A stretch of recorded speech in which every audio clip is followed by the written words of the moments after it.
pessoal, está mais uma vez aí no ar o programa Cindy Solution. É um programa assim super diferente, um programa voltado para síndicos e condomínios. É o Luiz Schmidt, ele que vai comandar a primeira entrevista, que traz como convidada a Tamara Fabretti, ela que é diretora da Via Elétrica.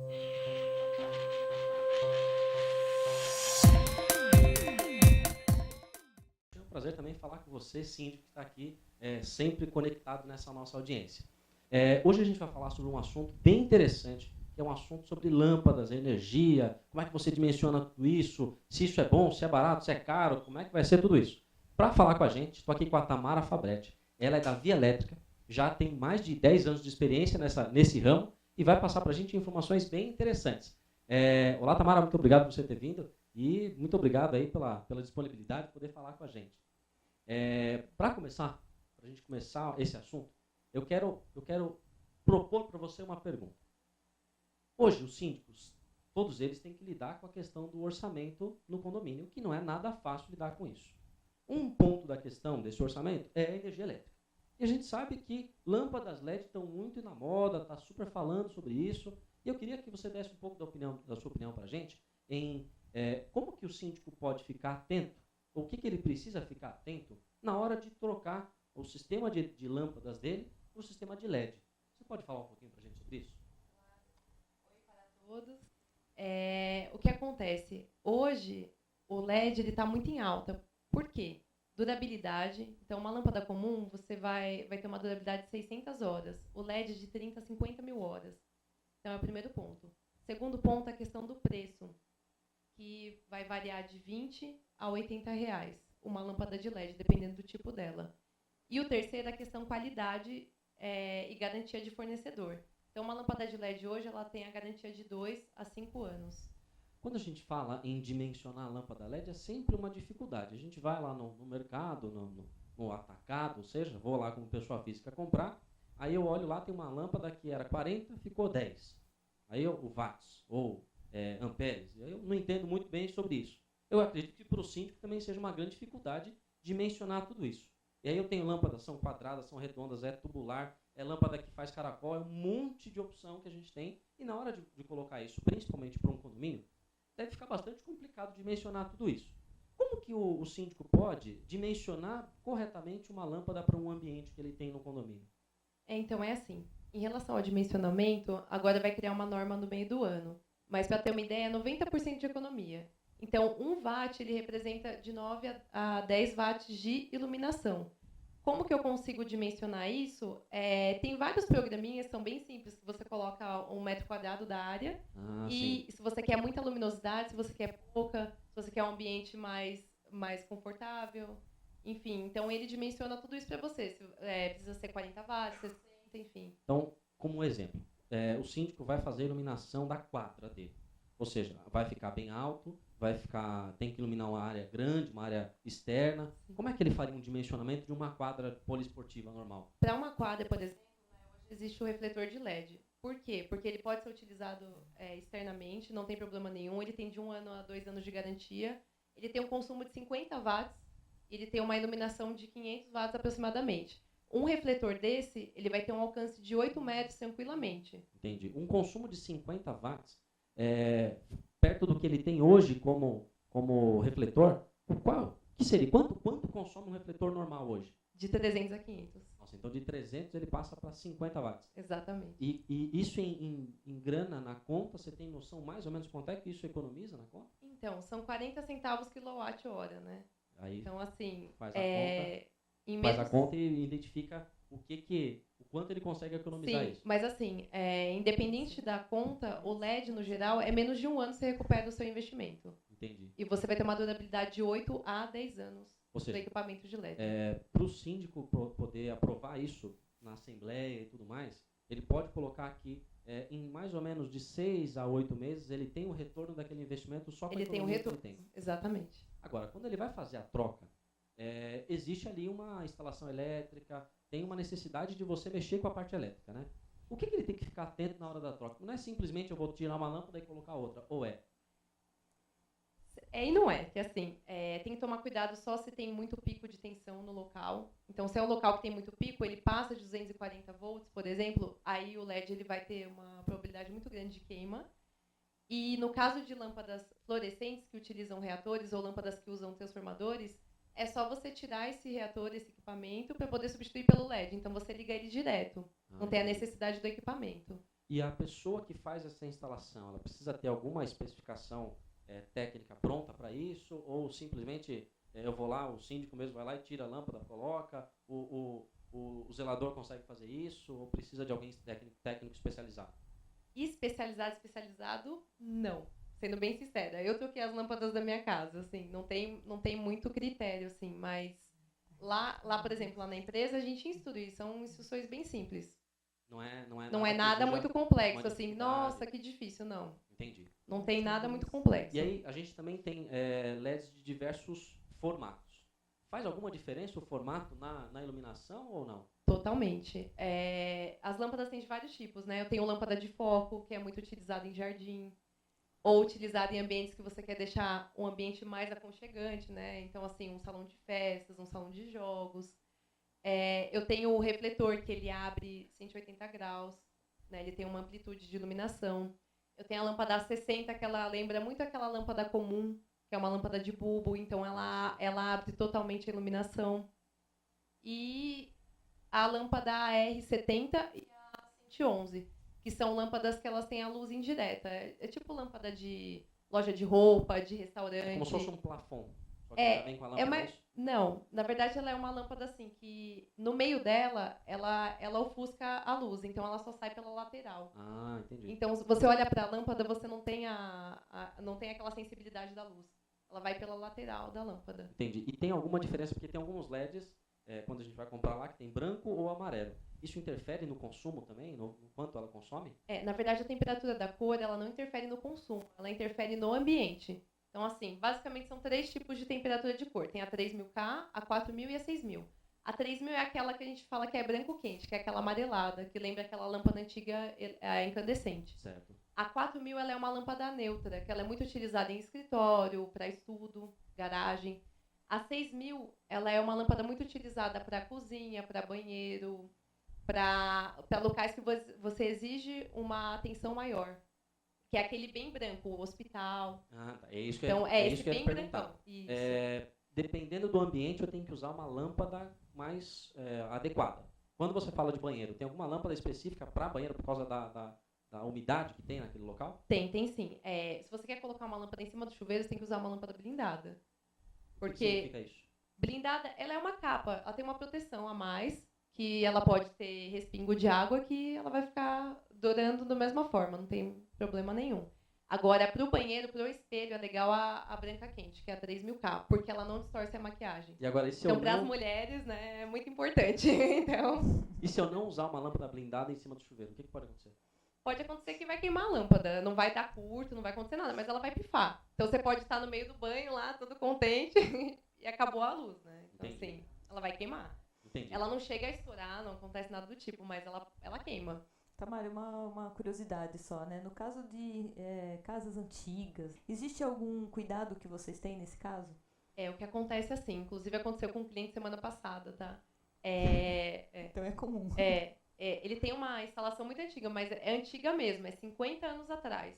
Então, o que acontece? Aí você tem que tentar partir para a tensão 220. Se você tentar ligar o LED em 110, não vai dar certo. Uhum. Então, para essa instalação antiga, você tem que utilizar em 220.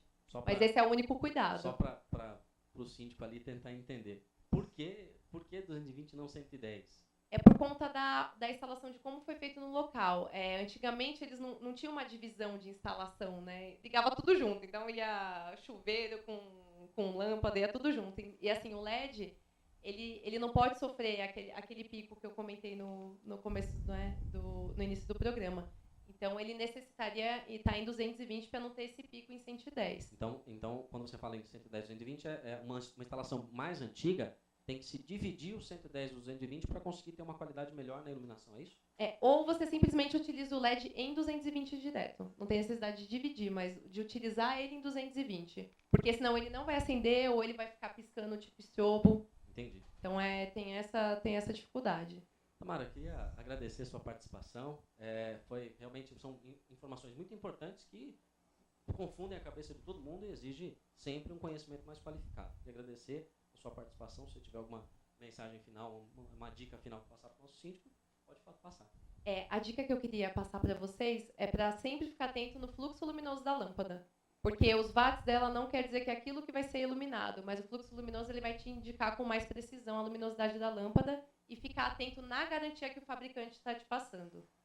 Obrigada a todos.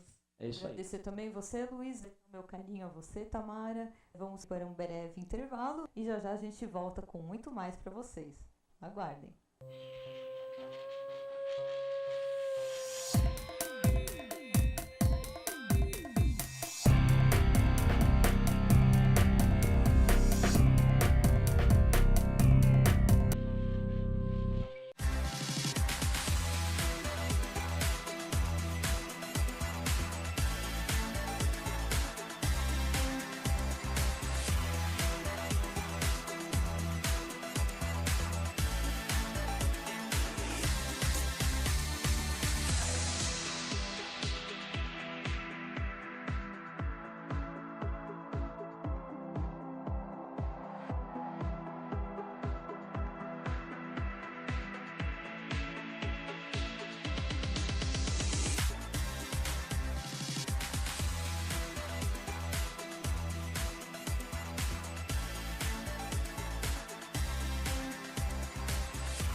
Quadro do programa Cindy Solution, sempre trazendo grandes empresários aí de diversos segmentos na área de síndicos e condomínios para falar com você, tirar suas dúvidas.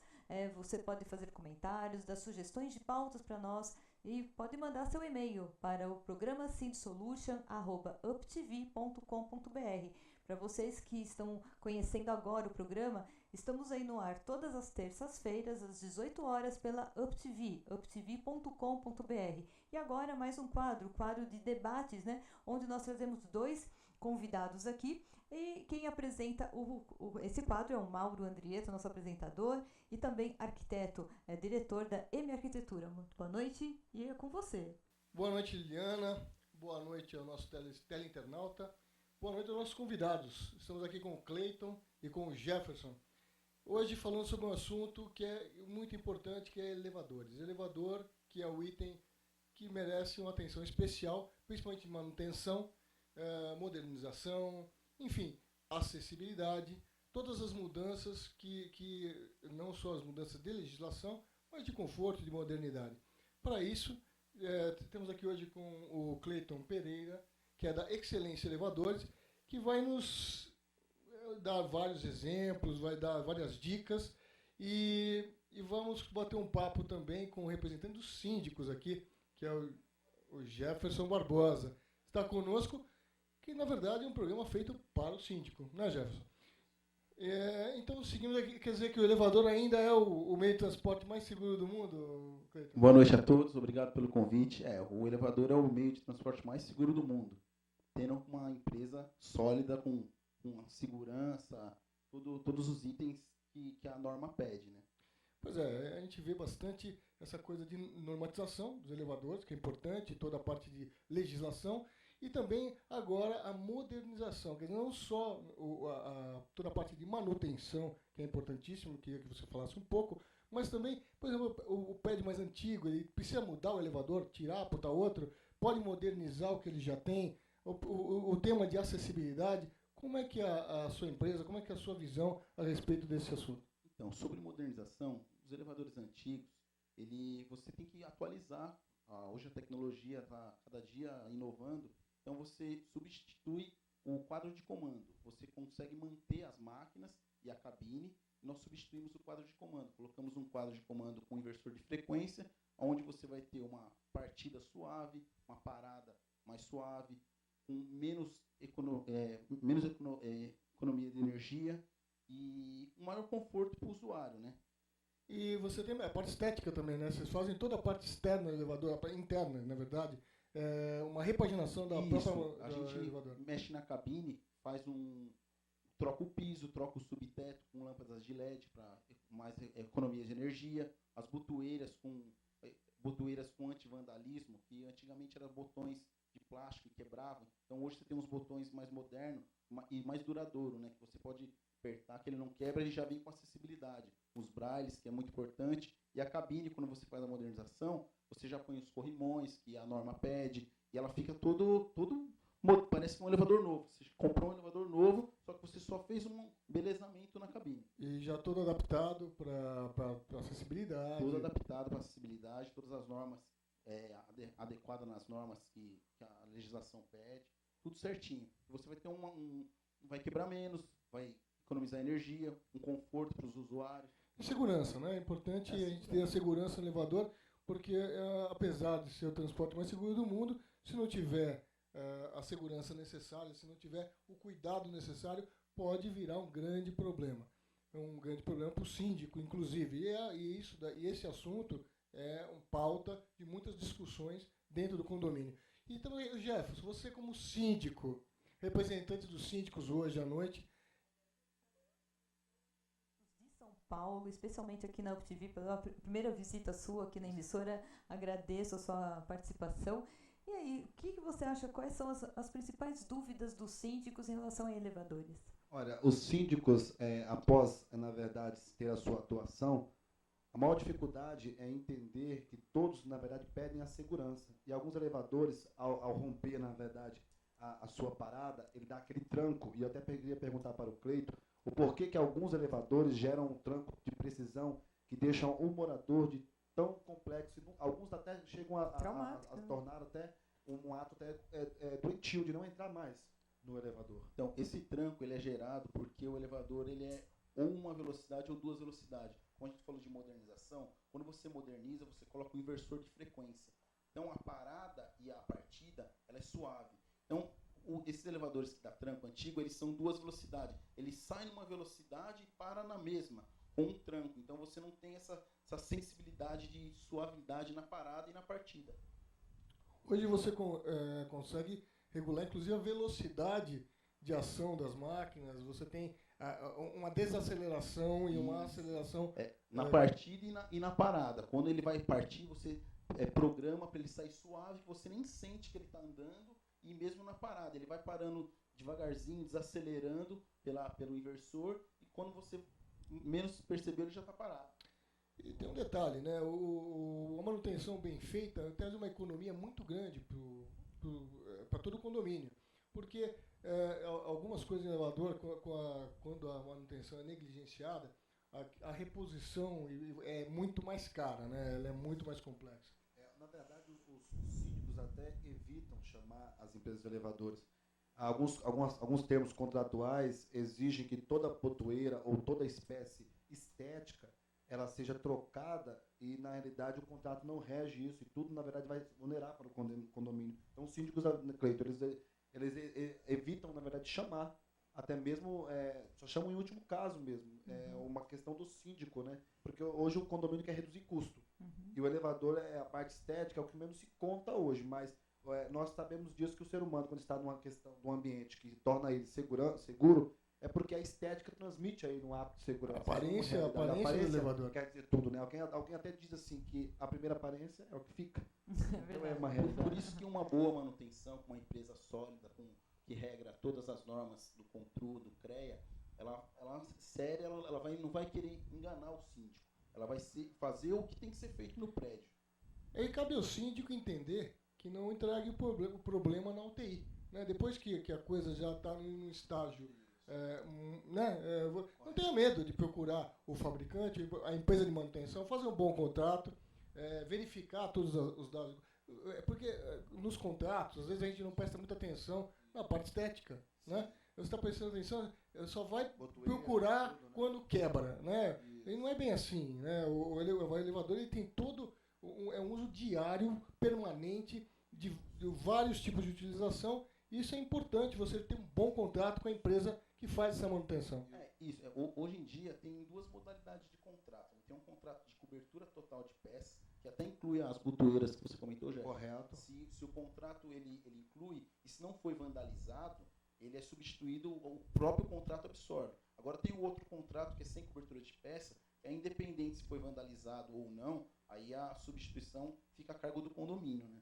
Posso fazer uma pergunta aqui, por exemplo, acho que todo mundo já deve ter passado por uma situação dessa, né, no momento desse, de dar aquele pane geral no elevador, né? Qual é como que o condômino, né, quem está dentro do elevador, como deve agir? Para não entrar em pânico, como deve agir? A recomendação é ficar tranquilo. O elevador parou, ele como a gente já disse, é o transporte mais seguro. Ele não vai cair, não vai faltar ar. Então a pessoa senta na cabine, se ela tiver com o celular, ela pega o celular, vai se distraindo. E o mais importante, um zelador ou um síndico, uma pessoa que está fora, passar tranquilidade para essa pessoa que está presa. Calma, já chamamos a empresa especializada, já está a caminho, ou no caso até o bombeiro, e fique tranquilo. Passar a maior tranquilidade possível, porque o elevador não vai cair, não vai abrir a porta, ele é totalmente seguro. Outra coisa importante é que as pessoas tenham calma e não tentem sair do elevador sem o auxílio do bombeiro ou de um especialista. Por quê? Isso é que causa os acidentes. É uma situação bem complexa. Desagradável. Na verdade, despencou. Eles ficaram presos e, além de ficar preso, o elevador muito antigo, ele despencou do 6º andar.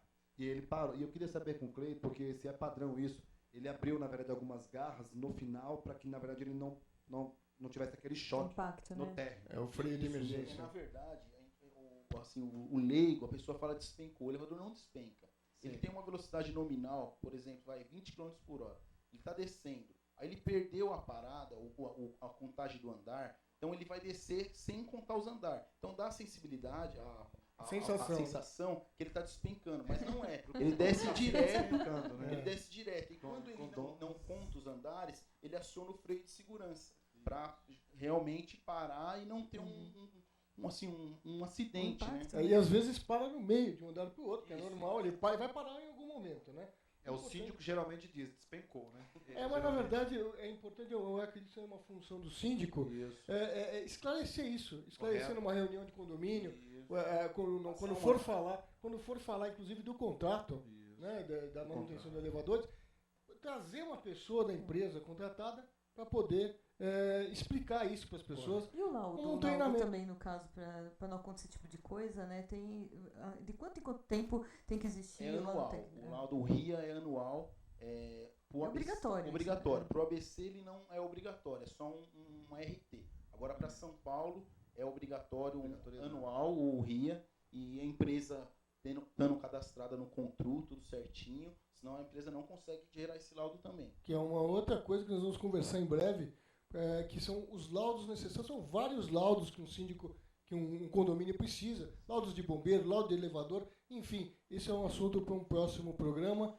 E estamos acabando agora com esse bloco. Esse assunto rende muito. A gente com certeza vai ter que voltar a falar sobre esse assunto, né? Luiz, Mauro, todos os apresentadores que estão aqui com a gente. E com certeza você deve estar gostando muito aí, né? Mas infelizmente nós vamos para um breve intervalo novamente e vamos voltar com mais informação para vocês, com mais um quadro agora dando dicas para vocês. Então aguarde que já nós estaremos aí de volta. Até mais.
Estamos de volta então com o programa Cindy Solution, um quadro que todo mundo fica ligado, querendo saber as dicas do programa Cindy Solution.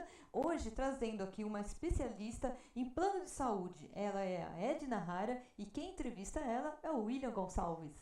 Tudo bem, Liliana? Antes de mais nada, quero parabenizar todos os internautas, a audiência da emissora UpTV, do programa.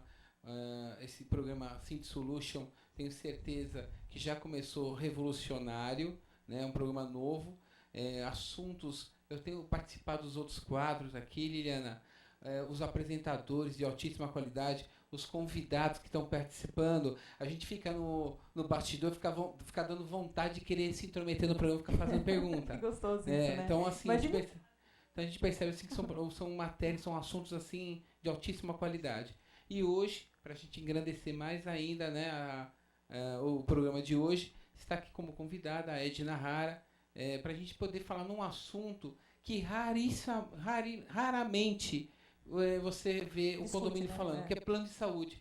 Eu acho que é um artigo de luxo e não é. E a Edna está aí hoje para a gente poder bater um papo sobre isso daí, né, Edna? Olá, UpTV. Quero agradecer por estar aqui, dando essa dica para condomínios e síndicos, tá? E vamos lá. É isso daí. Só antes da gente começar essa entrevista, William, só quero reforçar o meu convite a todos vocês que assistem o programa Cindy Solution, né? Para que vocês possam participar do nosso programa, enviando a sua dica, a sua pergunta, a sua sugestão de pauta. Fiquem à vontade, o programa é para vocês, síndicos, né? Então, anotem aí o nosso e-mail, programa cindysolution@uptv.com.br. E você pode assistir o nosso programa sempre pelo nosso site uptv.com.br. E agora vamos dar início, então, conhecer um pouquinho do trabalho da Edna. Lógico. Então, Edna, a gente estava conversando a respeito, né? O pessoal fala, não, mas plano de saúde para condomínio. Então, a primeira coisa, para o pessoal começar a entender, qual é a importância de hoje o condomínio possuir um plano de saúde? Olha, é muito importante. Por que um condomínio precisa ter um plano de saúde? Os funcionários, por eles terem aqueles trabalhos repetitivos, por eles carregarem muito peso, lixo e outros serviços também. Então, eles tendo esse plano de saúde, eu acho que eles estão assegurados, entende? E outra forma também que eu acho que o síndico deve ver também é quando esse funcionário ele sai do seu condomínio, ele não vai jogar o condomínio para, como eu digo assim para você, colocar numa questão de processo judicial. Uma questão de processo, exatamente. Então, acho que esse é o grande diferencial. Eu acho que todo condomínio deveria de acatar. O condomínio tendo um plano de saúde, fazendo a cobertura do plano de saúde perante os seus funcionários, primeiro, jamais o funcionário vai poder alegar que ele não estava sendo coberto. Ele tem médicos, ele tem exames, ele pode fazer a consulta, ele está à disposição, o plano dele, o convênio dele, com a rede de plantões à disposição dele a hora que ele quiser. E como a Edna falou, a questão dos trabalhos repetitivos que podem acabar gerando algum tipo de resultado em doença ou deficiência, algum problema, ele tem lá o plano de saúde, ele vai poder consultar, ou seja, se amanhã o funcionário sair do condomínio, ele vier alegar através de uma ação trabalhista, acho que é isso? Exatamente. A primeira coisa, o condomínio provou e demonstrou a boa-fé, né? A índole, né? Então, fecha aí, nós até fizemos uma cobertura de plano de saúde, onde o funcionário estava à disposição 24 horas por dia, médicos, exames periódicos, a hora que ele quisesse. Também, né, Edna? Eu acho que muitas vezes as pessoas não... Verdade. Comigo nunca vai acontecer, eu nunca vou ficar... Uma hora acontece e a pessoa está totalmente desprevenida, né? E quando vai ver, nunca vai ter a possibilidade de pagar o que realmente o hospital hoje ele requer. Precisa de uma internação, eu acho que isso é caríssimo. Exatamente. Agora, né? E, então, eu acho que a prevenção é muito importante. A prevenção é importante. Então, entrando dentro dessa matéria, dentro desse foco, que o plano de saúde é importante e fundamental para um condomínio, Aí vem a segunda pergunta. Então, o condomínio fazendo um plano de saúde, quais as características? Qual é o tipo de melhor plano, melhor custo-benefício que o condomínio, o síndico, deve prestar atenção para ele não entrar num plano de saúde que não adequa com a necessidade dele? Então, nós temos agora, eu acho que todos os planos, nós temos o plano empresa. Esse plano empresa, além dele ser bem mais barato, como diz assim, um plano individual,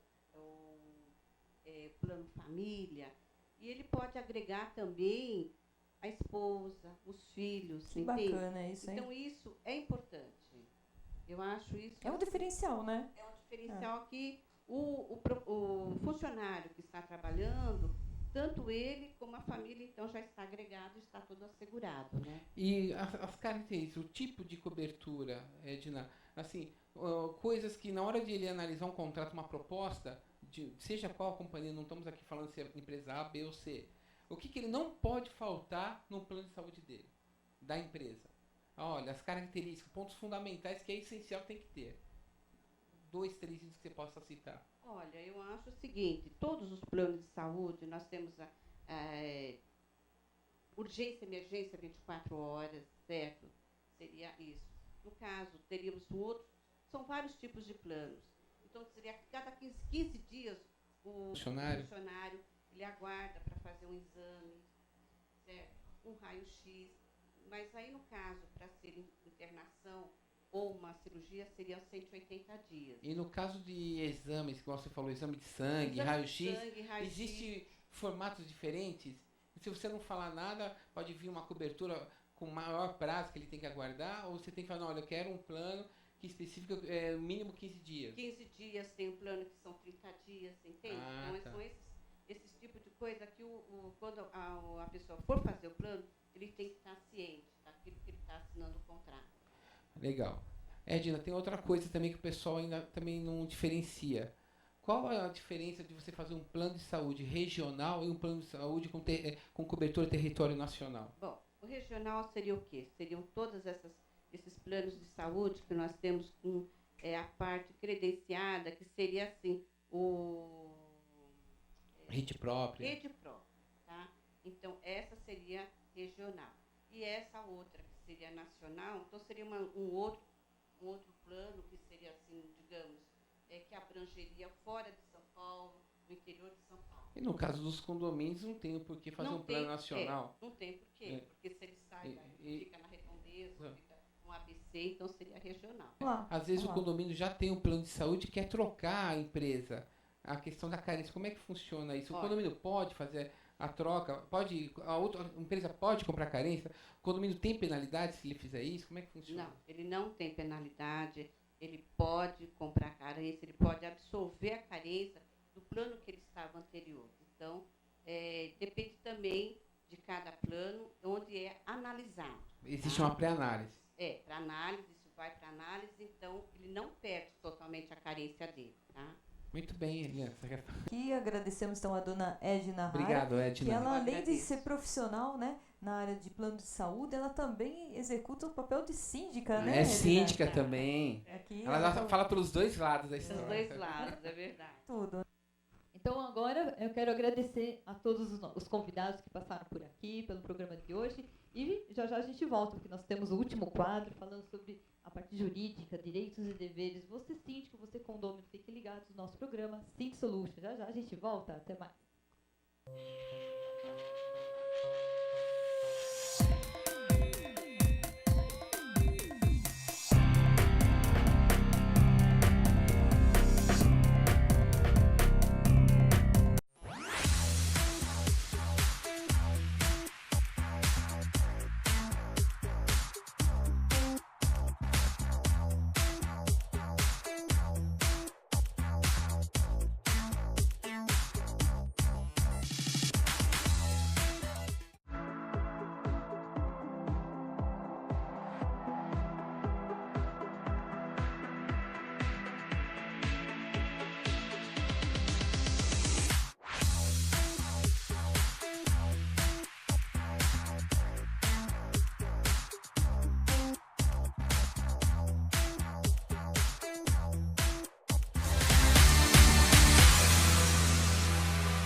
programa Cindy Solutions, sempre trazendo muita informação para você. E agora com o quadro jurídico, com Mauro Andrietta. É com você. Olá, Liana. Olá, nosso teleinternauta. Mais uma vez estamos aqui com o Dr. Rafael Rios, com um assunto que são os animais no condomínio, os queridos pets. Tudo bom, doutor? Tudo bem, graças a Deus. É um prazer estar aqui de novo, tirando as dúvidas aí que porventura existam.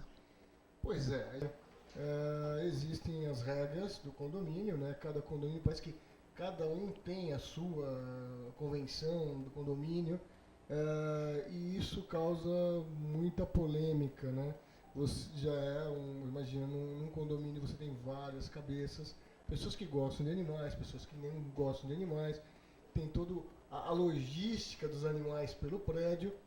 E como é que tem sido as demandas aí, vista do lado jurídico, a respeito desse assunto? O problema, geralmente, em condomínio, se dá com cachorro, tá? Existem, claro, problemas com outros animais, mas basicamente é cachorro.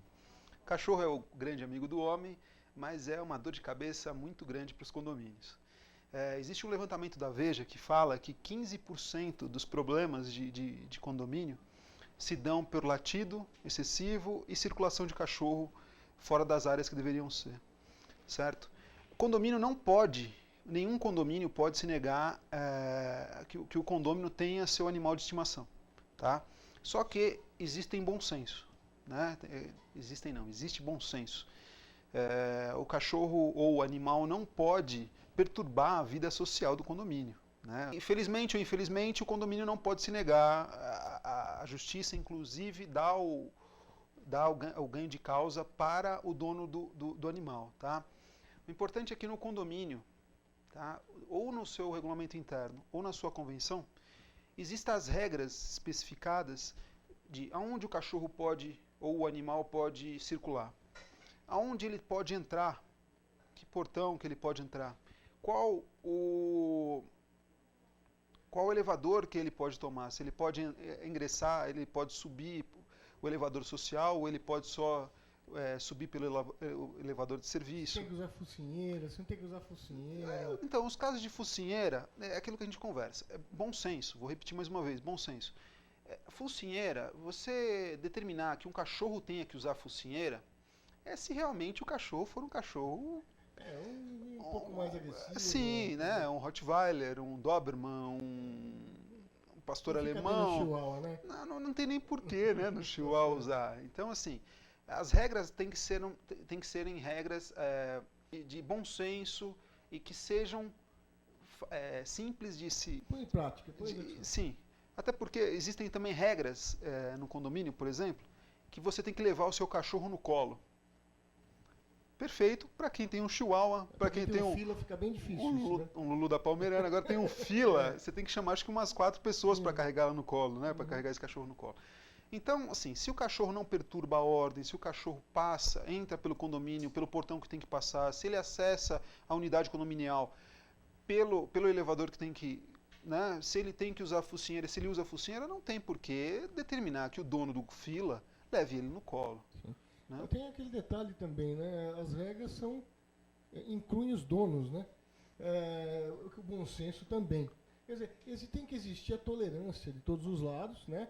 Porque acidentes acontecem, às vezes o cachorro faz uma sujeira no lugar errado, é de fácil solução esse problema, né? Então, você usando o bom senso, você evita demandas, mas elas existem e não são poucas, né? Sim, existem. E aí a gente volta, num programa que nós fizemos anteriormente, falar sobre o síndico, o papel do síndico, né?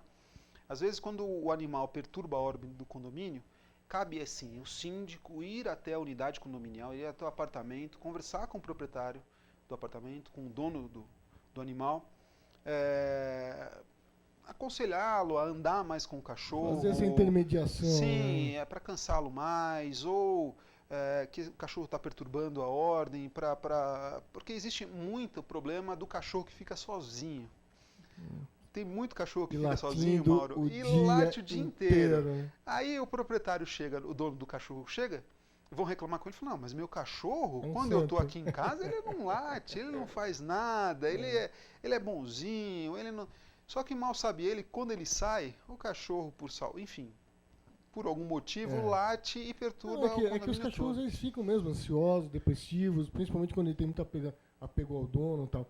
Enfim, o importante e mais uma vez, o papel do síndico é sempre de conciliar. Né, Liliana? O papel do síndico é sempre de fazer essa interface entre os condôminos, entre o condômino e o condomínio, enfim. E esse é o nosso papel, dar um pouco de informação para o nosso amigo síndico e agradecendo aqui, mais uma vez, ao Dr. Rafael Rios, que sempre nos dá essa mão sobre os mais variados assuntos jurídicos. E muito obrigado, doutor, pela sua presença. Eu que agradeço. Obrigado e boa tarde. Agradecemos especialmente ao Dr. Rafael Rios por mais essa parceria, né, no nosso programa, sempre trazendo essas informações super importantes para o nosso síndico, que é o nosso público-alvo aí. Obrigada, Mauro, pela sua entrevista. E estamos aí sempre convidando vocês para participar, dando sugestões, comentários aí do nosso programa Síndico Solution. Todas as terças-feiras, às 18 horas, esperamos por você.